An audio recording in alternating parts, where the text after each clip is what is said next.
Assalamualaikum warahmatullahi wabarakatuh. Pada video kali ini kita akan membahas tentang teks cerita inspiratif. Nah, hal yang akan kita bahas pertama mengidentifikasi informasi dalam teks cerita inspiratif. Yang kedua, menyimpulkan isi teks cerita inspiratif.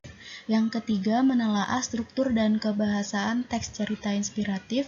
Yang keempat, menyajikan sebuah teks cerita inspiratif. Identifikasi informasi dalam teks cerita inspiratif. Hal yang akan kita bahas ada pengertian teks cerita inspiratif, ada tujuannya, ada ciri-cirinya, dan ada jenis-jenis dari teks cerita inspiratif. Kemudian pengertian teks cerita inspiratif. Bercerita dan mendengarkan cerita adalah kegiatan yang hampir disukai semua orang. Di banyak kesempatan, di mana saja, siapa saja, jika sudah berkumpul pasti ada cerita yang disampaikan. Sekarang bercerita sudah menembus batas ruang dan waktu. Bercerita dapat dilakukan di media sosial atau di dunia maya. Pada pembelajaran cerpen sudah dijelaskan tentang fungsi teks narasi yaitu untuk menghibur dan mendidik. Nah, teks cerpen ini hampir sama dengan teks cerita inspiratif. Teks cerita inspiratif merupakan bentuk narasi yang lebih bertujuan untuk memberikan inspirasi kepada banyak orang. Cerita yang baik dapat menggugah perasaan, memberikan kesan yang mendalam, bahkan dalam tingkat yang lebih tinggi mampu membuat seseorang berjanji pada dirinya sendiri untuk menjadi sesuatu seperti yang sedang dibacanya. Nah, cerita ini menginspirasi seseorang berbuat lebih baik, lebih peduli, dan lebih berempati terhadap orang lain. Di seluruh dunia, cerita-cerita yang menggugah perasaan cukup banyak. Ada yang berupa kisah nyata, ada juga yang rekaan atau kisah teladan dari suatu budaya tertentu dari berbagai belahan dunia. Nah, sedangkan teks cerita inspiratif ini berisi kisah-kisah yang memotivasi, menggugah kesadaran, dan memberikan pencerahan kepada pembaca maupun pendengarnya. Teks cerita inspiratif ini berbentuk singkat, disajikan dalam bentuk narasi, makanya tadi sama dengan teks cerpen. Kemudian dia bersifat menggugah pembacanya untuk lebih bersimpati, berempati, peduli, dan merasakan perasaan pribadi orang lain. Ini adalah teks cerita inspiratif, yaitu cerita yang menggugah atau memotivasi seseorang yang mendengar dan membacanya. Tujuan dari teks cerita inspiratif yaitu menggugah rasa motivasi dan percaya diri agar pembaca dapat mencapai tujuan yang diharapkan. Kemudian membahas tentang simpati, empati, kepedulian, dan perasaan pribadi. Itu masuk ke dalam pengertiannya. Nah, apa sih simpati, empati, kepedulian, dan perasaan pribadi? Pertama, simpati, yaitu keikutsertaan merasakan perasaan orang lain. Kemudian ada empati, keadaan mental yang membuat seseorang merasa dirinya dalam keadaan perasaan yang sama dengan orang lain. Kemudian ada kepedulian, yaitu sikap dari seseorang yang sangat memperhatikan apa yang terjadi di lingkungan sekitarnya. Selanjutnya perasaan pribadi, yaitu perasaan yang dirasakan oleh pribadi tertentu terhadap apa yang didengar dan dilihatnya. Jadi simpati itu keikutsertaan merasakan perasaan orang lain, sedangkan empati itu keadaan mental, kita merasa ada di posisi orang tersebut. Kemudian kepedulian yaitu sikap peduli terhadap lingkungan sekitar. Perasaan pribadi yaitu perasaan yang dirasakan oleh pribadi tertentu atau oleh seseorang terhadap apa yang dilihat dan didengarnya. Ciri-ciri dari teks cerita inspiratif. Oke, yang pertama judulnya menarik, lalu ceritanya sistematis, yang ketiga bentuk cerita tidak terlalu panjang, ide cerita bisa muncul dari fenomena dalam masyarakat, kemudian isi cerita mengandung simpati, kepedulian, maupun empati, kemudian cerita mampu memotivasi pembaca untuk melakukan perubahan yang lebih baik. Yang terakhir, perasaan disampaikan secara implisit dengan memilih kata-kata yang menyentuh hati. Dan berikutnya adalah jenis-jenis dari teks cerita inspiratif. Nah, itu ada yang bersifat teks cerita inspiratif non-fiksi, berarti dia teks cerita yang benar-benar terjadi atau inspirasi yang benar-benar terjadi dalam kehidupan nyata. Kemudian ada teks cerita inspiratif fiksi, berarti dia adalah rekaan atau imajinasi seseorang. Ini adalah berdasarkan sifat dari sifat peristiwanya. Kemudian berdasarkan tokoh, ada teks cerita inspiratif berdasarkan tokoh terkenal atau biasanya ada biografi. Kemudian teks cerita inspiratif sufi, ada teks inspiratif binatang atau fabel. Nah, ini adalah jenis-jenis teks cerita inspiratif. Dapat dikelompokkan berdasarkan sifat peristiwanya dan juga berdasarkan tokohnya. Berdasarkan peristiwanya ada non-fiksi dan fiksi, sedangkan berdasarkan tokoh ada tokoh terkenal, lalu sufi, dan juga berdasarkan cerita binatang atau fabel. Oke, lanjut. Materi berikutnya menyimpulkan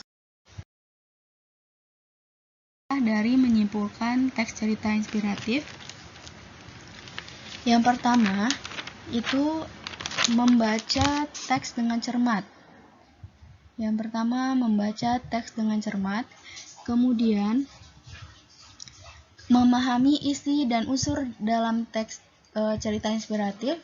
Yang ketiga, menentukan garis besar, pokok atau inti dari ceritanya, kemudian menentukan nilai-nilai cerita teks inspiratif. Setelah kita menentukan keempat ini, kita dapat menyusun kata-kata atau menyimpulkan isi dari teks cerita inspiratif berdasarkan unsur-unsurnya dan juga gagasan pokok, kemudian nilai-nilai cerita yang terdapat dalam teks cerita inspiratif tersebut. Struktur dan kebahasaan teks cerita inspiratif.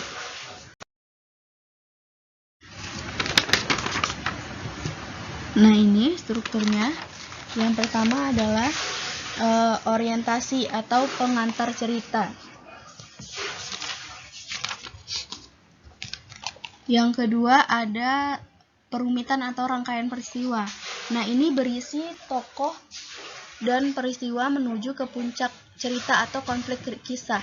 Jadi sini adalah rangkaian dari peristiwa yang disebutkan dalam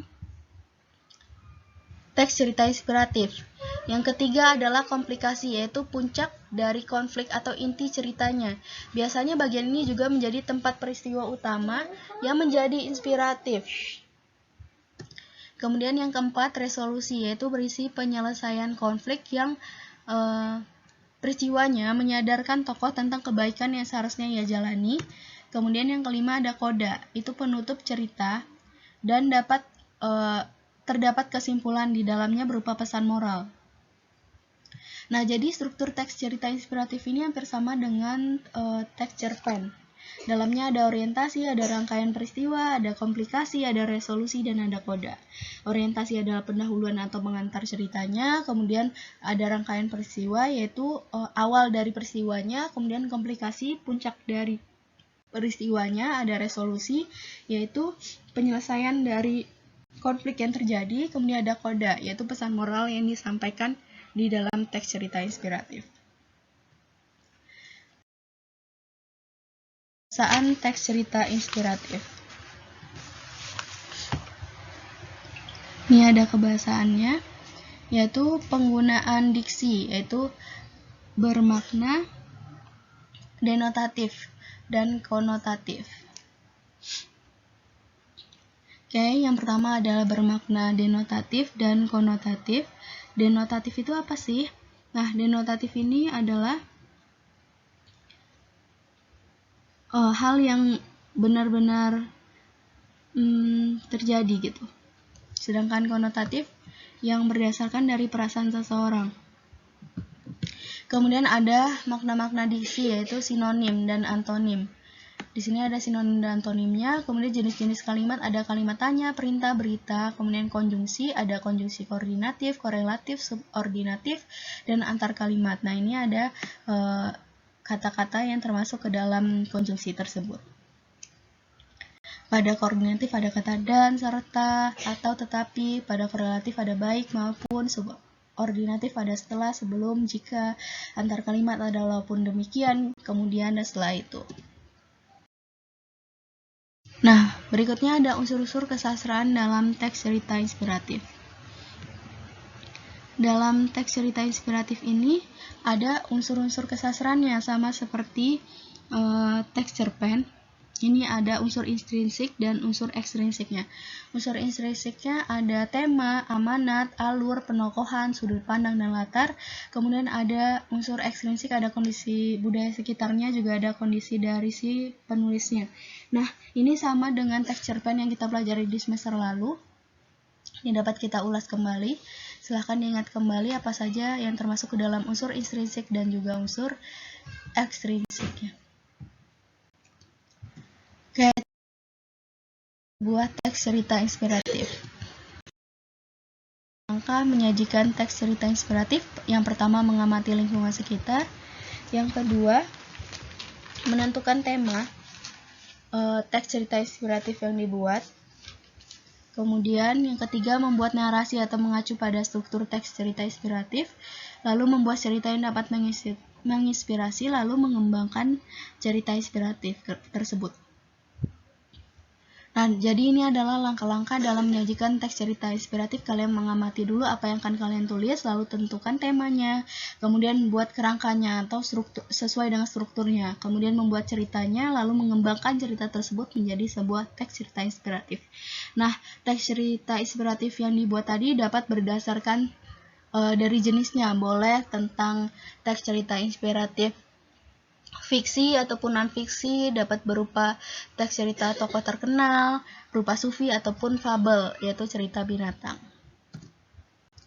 Oke, sekian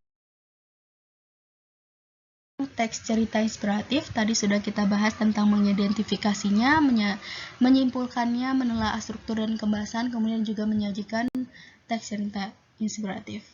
Oke, sekian. Wassalamualaikum warahmatullahi wabarakatuh.